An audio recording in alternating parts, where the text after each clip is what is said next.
Hello, I'm Peter Davis and welcome to Fuel. Now, a lot of you guys out there have said that you like my A31 Nissan Safiro shitbox, so I thought you might like to see one of my other cars.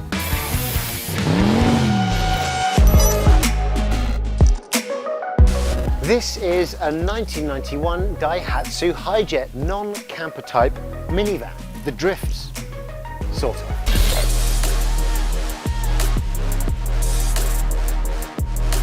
Initially I got this van because I wanted to transport my bicycle from house to riding spot, ride, get back in the van and get home.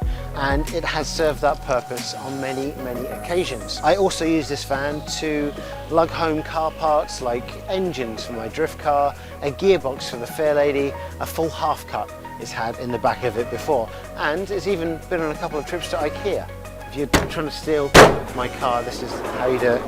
This van can put all your car parts in, so here's a bumper that I'm just going to remove. There's a huge amount of space. You can fit things like 160 centimeters in length in here. It's actually pretty spacious, I gotta say. I could even lie down if I did want to. Oh, it smells a bit mouldy though. So we've got the rear bench. This folds out to give you an additional row of seating, so you can just sit here. Oh. And then enjoy the headroom.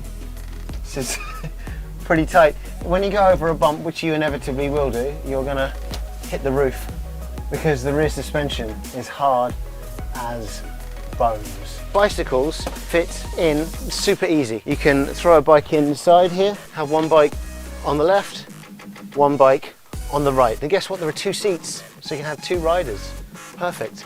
I've even managed to fit the CG125, my old motorbike, in this van to transport it to and from the workshop. So far this car has been lowered. The front has had the springs chopped.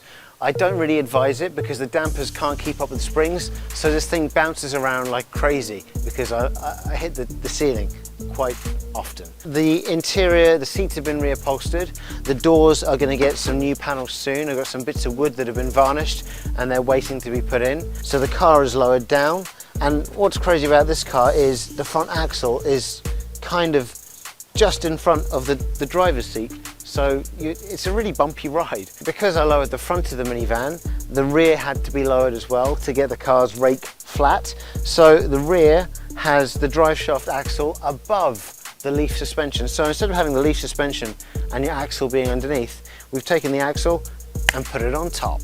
And then we've changed the anchors at the back as well to change the feel of the suspension so it's not too hard. There was a point where it just felt like the whole back end was welded shut and it was insane to drive.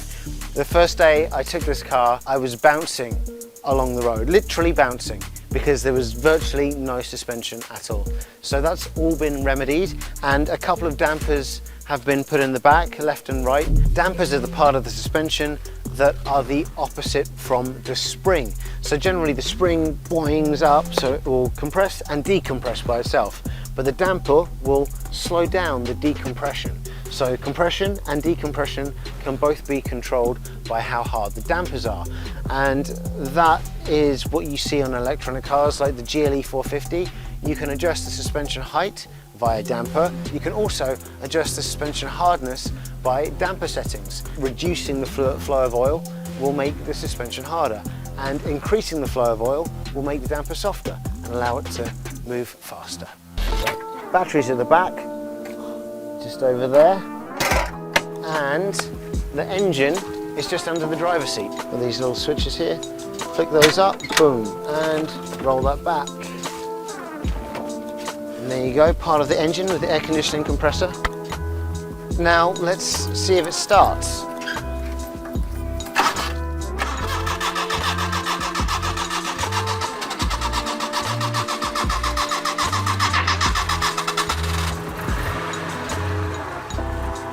First time, as I knew it would. First turn, every time.